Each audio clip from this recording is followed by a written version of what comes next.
ساتوی پسروینو داد شهیدانو کور داد باتورانو کور داد باتورانو کور داد باتورانو کور داد باتورانو کور ساتوی پسروینو داد شهیدانو کور داد باتورانو کور داد باتورانو. افغانستان ملی تلویزیون و ملی نیوز مخلصلari assalomu alaykum va rahmatullohi barakatuh. Bugun seshanbe hijriy quyosh 1404 yili 23 savr milodiy 2025 yili 13 may bu kecha soat 9 o'zbeki yangiliklarga xush kelibsizlar. Men Zaynila Fadaviy. Bir qator afg'on sarmoya yotqizuvchilari aytishicha, afg'onlar mamlakat ichkarisida sarmoya yotqizishlari bilan Afg'onistonda sarmoya yotqizish fursatlarini ko'paytirishiga sabab bo'ladi.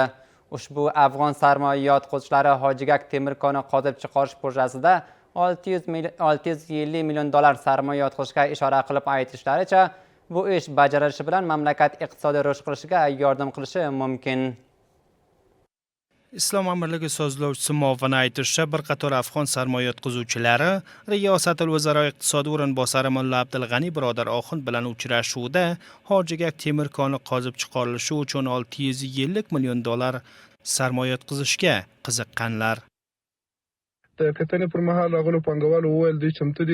Uchrashuvda sarmoya yotqizuvchilari Hojigak temir koni qozib chiqarish bo'limida $650 million sarmoya yotqizishga tayyorgarlik ko'rsatib va shuningdek dunyo me'yorlariga teng va zamonaviy texnologiya orqali Afg'oniston ichkarisida temir processi fabrika tuzatib va ushbu fabrikada har kunlab 9000 ton temir prosess qilishiga zarfiyati bor va mustaqim sur'atda 6000 o'lkadoshga ish zaminasi ijod etilishi mumkin.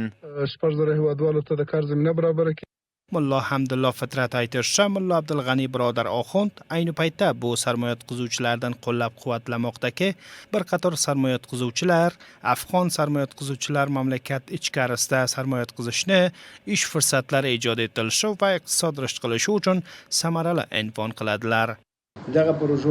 Bu projelar ishi boshlanishi bilan uning qozib chiqarish prosessi va ayrim bo'limlarda ish fursatlari ijod etilib va ishsizlik oldi olinadi. Biz o'z tavdotlarimizga muttaki bo'lib, bu temir koni bo'lib, bizning temir fabrikalarimizga xommavod niyozdir.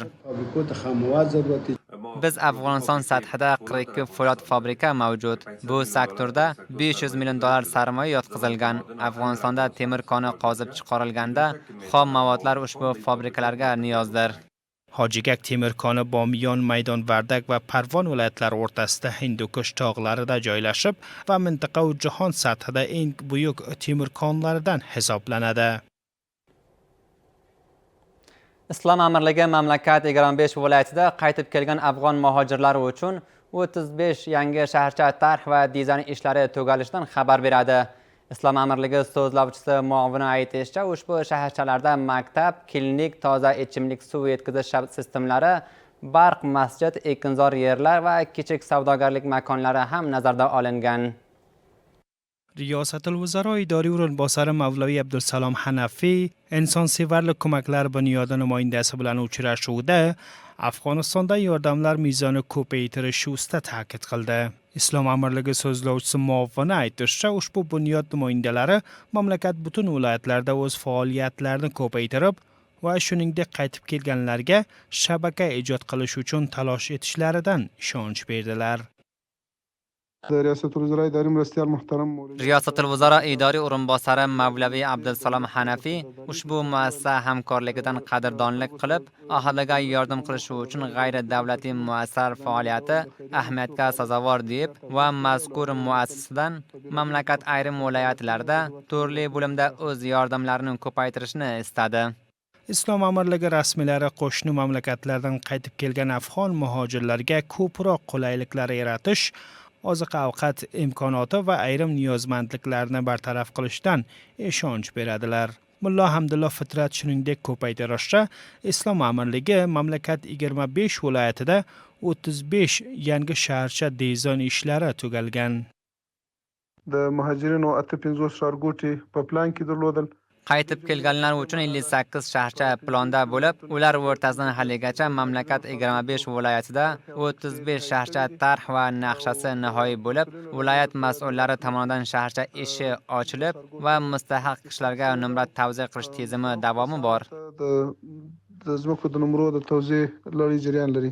Ayni damda Qochqinlar ishlari bo'yicha vazirligi ham aytishicha, ushbu vazirlik boshqa vazirliklar hamohangligi bilan qaytib kelganlar ta'limi va tahsiliy zaminasi va shuningdek ish fursatlarini ijod qilishga mutaahiddir. Qochqinlar ishlari bo'yicha vazirligi orqali Ma'rif vazirligi va ayrim ta'limi nihodlarga topshirilib va o'z ta'limlarini boshlaydilar. Ish fursatlari bo'limida ham ushbu vazirlik tomonidan tanishtirilib va o'z aloqalari bo'lgan ishda ish zaminasi ijod etiladi. Qochqinlar ishlari bo'yicha vazirligi raqami asosida joriy milodiy yili 1-apreldan 12 mayga qadar 180 mingga yaqin afg'on muhojir qo'shni mamlakatlardan Afg'oniston qaytib kelganlar. Omma foydalanish vaziri Mullo Muhammad Iso Soniy Turkmanistonning Afg'onistondagi elchisi Xoja Ayvazov bilan uchrashdi. Omma so'zlovchisi aytishicha, bu uchrashuvda ikki tomon ayrim muhim masalalar haqida fikr almashtirganlar.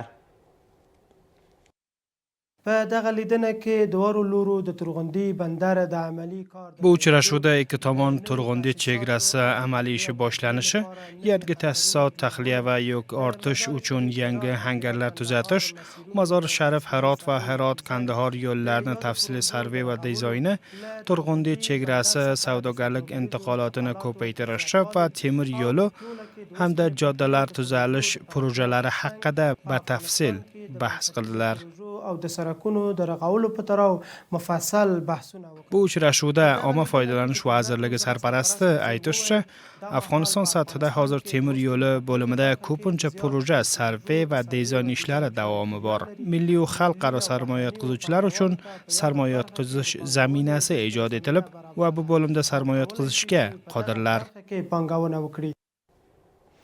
Tashqi ishlar vazirligi moliya va idoriy muayini Dr. Muhammad Naim Afg'oniston uchun chegara bilmas shafakorlar uyushmasi boshlig'i Mikal Lupa bilan uchrashdi. Sog'liq xizmatlar kengayishi va qaytib kelganlarga yetarli qulayliklar yaratish haqida bahs qildi. Bu uchrashuvda sog'liq xizmatlar kengaytirishi va qaytib kelgan muhojirlar niyozmandliklarini bartaraf qilish haqida bahs etildi. Janobi Dr. Naim ushbu uyushma insonsevarlik yordamidan olqishlab aytishicha, Islom amirligi sog'liq sektorida jiddiy tavajjuh qilib va rahbarlik farmoni asosida mamlakat butun tumanlarida sog'liq markazlar tuzatish tizimi davomi bor. Ayni paytda Janobi Lup Islom amirligi tashqi ishlar vazirligining yaxshi hamohangligidan minnatdorchilik qilib, ona va bola sog'lig'i va sog'liq kadrlar zarfiyatlarini yuksaltirish bo'limida o'z hamkorligi davom topishidan ishonch berdi. Qadrli muxlislar, o'zbeki yangiliklarimiz shudan iboratini o'chirishguncha har bir langdoli Tangri taolaga topshiraman. Yaxshi kecha. ساتوی پسروینو داد شهیدانو کور داد باتورانو کور داد باتورانو کور داد باتورانو کور داد باتورانو کور ساتوی پسروینو داد شهیدانو کور داد باتورانو